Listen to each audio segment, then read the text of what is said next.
Praise the Lord. आप सबको जय मसीह की स्वागत करता हूं आप सबका अपने इस चैनल पर जिसका नाम है ब्रदर राज मसीह। एक नया संदेश लेकर मैं आपका दोस्त पास्टर राज मसीह आपके सम्मुख उपस्थित हूं और आज का संदेश पाप से रिलेटेड है और पाप से हम कैसे बचें, क्योंकि पाप है तो एक ही, लेकिन इसकी बहुत सारी कैटेगरीज हैं, बहुत सारे इसमें छोटे से पल्स हैं जो हमें परेशान करते हैं, जो हमें अपनी कैद में लेना चाहते हैं।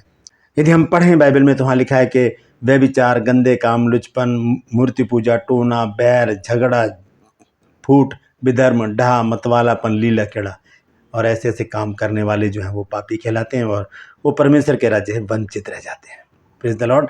तो बने रहिएगा मेरे साथ, जानेंगे कि पाप से बचने का एक महत्वपूर्ण कारण है, कैसे हम पाप से बच सकते हैं। बस एक काम हमको करना है, हम पाप से बिल्कुल छुटकारा पा लेंगे। Praise the Lord. मेरा एक और चैनल है जिसका नाम है ट्रू पल्स। आज उसमें सवाल है, क्या प्रकाशित वाक्य यूहन्ना का है?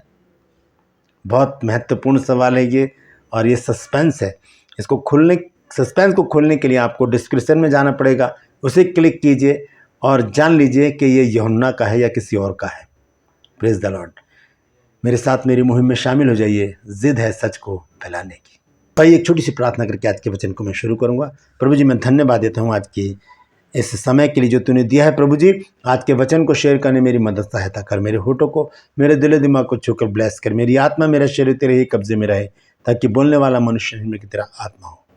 जो भी गूढ़ भेद की बात इस वचन में छिपी है वो हम पे प्रकट कर, ताकि इस वचन के द्वारा हम अपने जीवनों को बदल सकें और बहुत से लोगों के लिए छुटकारे का, उद्धार का कारण बन जाए। जितने भी लोग इस वचन को देख रहे हैं, सुन रहे हैं, सब पर मैं तेरी आशीष बोलता हूँ। हर एक को आशीषित कर, हर एक की रोग, बीमारी, चिंता, परेशानी को अपने सामर्थ्य नाम के द्वारा दूर कर दे। यीशु के नाम से मांगता हूँ, आमीन। Praise the Lord. तो आइए इस वचन को हम शुरू करेंगे कि पाप के विषय में हम जानेंगे कि हम पाप से कैसे छुटकारा पा सकते हैं। लेकिन एक बात मैं सबसे पहले आपको बताना चाहता हूँ कि यदि हम पाप में अपने जीवन को व्यतीत करते हैं तो उस समय हम कैसी परिस्थिति में होते हैं। हम देखेंगे 2 कुरिन्थियों 5 अध्याय और उसका पढ़ूंगा मैं 6 पद। यहाँ लिखा है, अतः यानी कि इसलिए हम सदा ढाढ़स बांधे रहते हैं और ये जानते हैं कि जब तक हम देह में रहते हैं तब तक प्रभु से अलग हैं।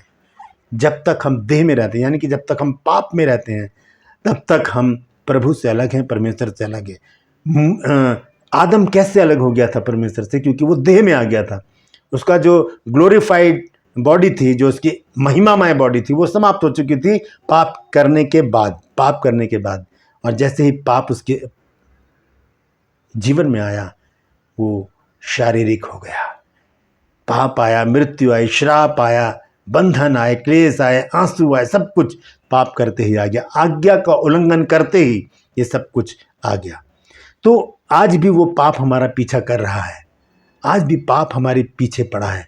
वो कई सूरत में, कई रूप लेकर हमारे सम्मुख आता है। कभी व्यभिचार के रूप में, कभी झूठ के रूप में, कभी घमंड के रूप में, कभी गाली गलौज के रूप में, कभी चुगली के रूप में, कभी लड़ाई झगड़ों के रूप में, कभी नशे के रूप में, और पता नहीं कौन कौन से रूप लेकर पाप हमारे जीवन में प्रवेश कर जाता है। यह है शरीर में होना। यहाँ पर लिखा है कि हम सदा ढाढ़स बांधे रहते हैं और ये जानते हैं कि जब तक हम देह में रहते हैं तब तक प्रभु से अलग हैं। ये बात हमें जान लेनी चाहिए कि जब हम देह में होते हैं हम प्रभु से अलग हैं, तो हम देह से बाहर निकलें, हम आत्मा में आ जाएं, ताकि प्रभु से हम मिले रहें। क्योंकि प्रभु का वचन कहता है कि जो प्रभु के साथ एक आत्मा हो जाता है। देखिए पढ़ लेते हैं उसको। 1 कुरिन्थियों 6 अध्याय और उसके 17 पद में लिखा है, और जो प्रभु की संगति में रहता है वो उसके साथ एक आत्मा हो जाता है। तो आत्मा और शरीर ये दोनों की एक दूसरे के विरोधी हैं। गलातियों 5 अध्याय 16 पद से हम पढ़ सकते हैं। वहाँ लिखा है कि शरीर आत्मा के विरोध में और आत्मा शरीर के विरोध में लालसा करता है और ये एक दूसरे के विरोधी हैं, ताकि जो हम करना चाहें वो करने ना पाएँ। शरीर आत्मा को नहीं करने देगा आत्मिक काम, और आत्मा शरीर को शरीर के काम करने से रोकने की कोशिश करेगी। लेकिन बहुत बार क्या होता है कि शरीर जो है वो हावी हो जाता है। तो इस हावीपन को रोकने के लिए, शरीर को परास्त करने के लिए, पाप को परास्त करने के लिए हमें एक काम करना बहुत ज़रूरी है। और वो काम क्या है, आइए उसे देख लेते हैं अब। और उसको अगर हमने अपना लिया तो हम कभी भी किसी भी रीति से पाप के गुलाम नहीं हो सकते, हम शरीर के गुलाम नहीं हो सकते। हम आत्मिक हो जाएंगे और आत्मा से परिपूर्ण होकर हम आत्मा के काम करते रहेंगे।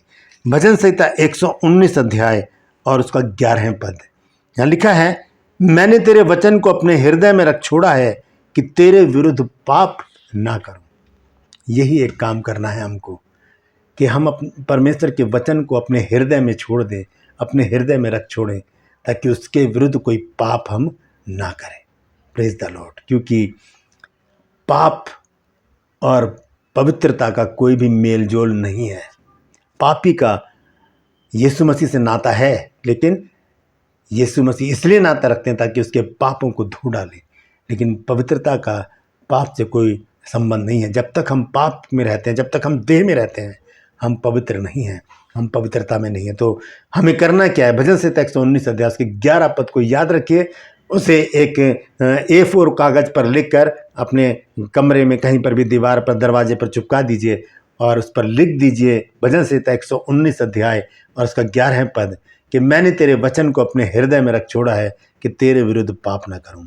क्योंकि वचन ही है जो हमें बार बार कायल करेगा कि क्या कर रहा है बेटा, ये काम गलत है, इसे छोड़ दे, ऐसा मत कर। और ऐसा करने से क्या होगा? हम पाप से बचे रहेंगे। क्यों? क्योंकि हमें पता है कि वचन हमने पढ़ा है, वचन हमारे पास है, वचन ने हमें अवगत कराया है कि पाप क्या है और इसका अंजाम, इसका दंड क्या है। Praise the Lord. तो एक ही काम करना है पाप से बचने के लिए, परमेश्वर के वचन को अपने हृदय में रख छोड़ना है। पढ़ के भूल नहीं जाना, बल्कि उसे अपने हृदय में रख लेना है, ताकि वो बार बार हमें याद दिलाता रहे कि पाप नहीं करना है। Praise the Lord. परमेश्वर इन वचनों के द्वारा हम सबको आशीष दे।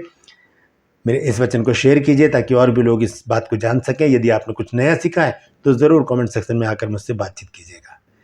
मेरा एक और चैनल है जिसका नाम है ट्रू पल्स, उस पर आज का सवाल है, क्या प्रकाशित वाक्य यूहन्ना का है? जान लीजिए, डिस्क्रिप्शन पे जाइए, क्लिक कीजिए और जान लीजिए 15 सेकंड में इसका जवाब। मेरे साथ मेरी मुहिम में शामिल हो जाइए, जिद है सच को फैलाने की। यदि अभी तक आपने मेरे इस चैनल को सब्सक्राइब नहीं किया तो अभी सब्सक्राइब कर लीजिए, बेल आइकन को दबाइए ताकि नोटिफिकेशन आपके पास पहुंचे, नया वीडियो बिना व्यवधान के आपके पास पहुंच जाए। मेरे वीडियोस को लाइक कीजिए, शेयर कीजिए और कमेंट सेक्शन में आकर मुझसे ज़रूर बातचीत कीजिए। Please the Lord. आज के लिए बस इतना ही, फिर मिलूंगा एक नए संदेश के साथ, एक नया वीडियो लेकर। तब तक के लिए मुझे इजाज़त दीजिए, लेकिन अपना और अपनों का ख्याल रखिए और परमेश्वर के वचन को अपने हृदय में रख छोड़िए। Praise the Lord.